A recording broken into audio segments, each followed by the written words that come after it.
The very word secrecy is repugnant in a free and open society, and we are, as a people, inherently and historically opposed to secret societies, to secret oaths, and to secret proceedings.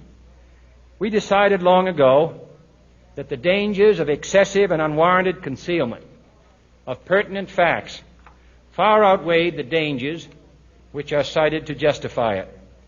Even today, there is little value in opposing the threat of a closed society by imitating its arbitrary restrictions.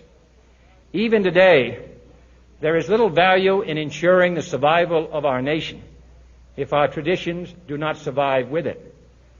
And there is very grave danger that an announced need for increased security will be seized upon by those anxious to expand its meaning to the very limits of official censorship and concealment. That I do not intend to permit to the extent that it's in my control. And no official of my administration, whether his rank is high or low, civilian or military, should interpret my words here tonight as an excuse to censor the news, to stifle dissent, to cover up our mistakes, or to withhold from the press and the public the facts they deserve to know. For we are opposed around the world by a monolithic and ruthless conspiracy that relies primarily on covert means for expanding its sphere of influence, on infiltration instead of invasion, on subversion instead of elections, on intimidation instead of free choice, on guerrillas by night instead of armies by day.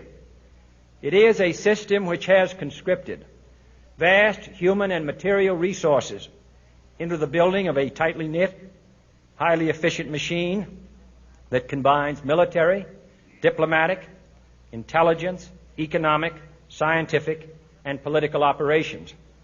Its preparations are concealed, not published. Its mistakes are buried, not headlined. Its dissenters are silenced, not praised. No expenditure is questioned, no rumor is printed, no secret is revealed. No president should fear public scrutiny of his program, for from that scrutiny comes understanding, and from that understanding comes support or opposition, and both are necessary. I am not asking your newspapers to support an administration, but I am asking your help in the tremendous task of informing and alerting the American people. For I have complete confidence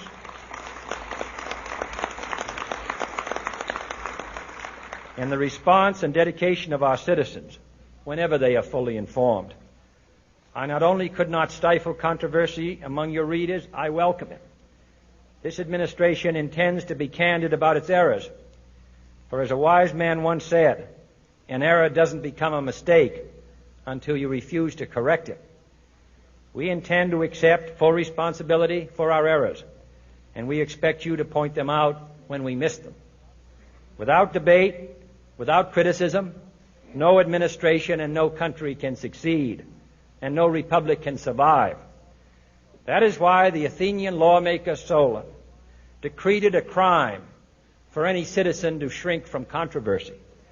And that is why our press was protected by the First Amendment, the only business in America specifically protected by the Constitution, not primarily to amuse and entertain, not to emphasize the trivial and the sentimental, not to simply give the public what it wants, but to inform, to arouse, to reflect, to state our dangers and our opportunities, to indicate our crises and our choices, to lead, mold, educate, and sometimes even anger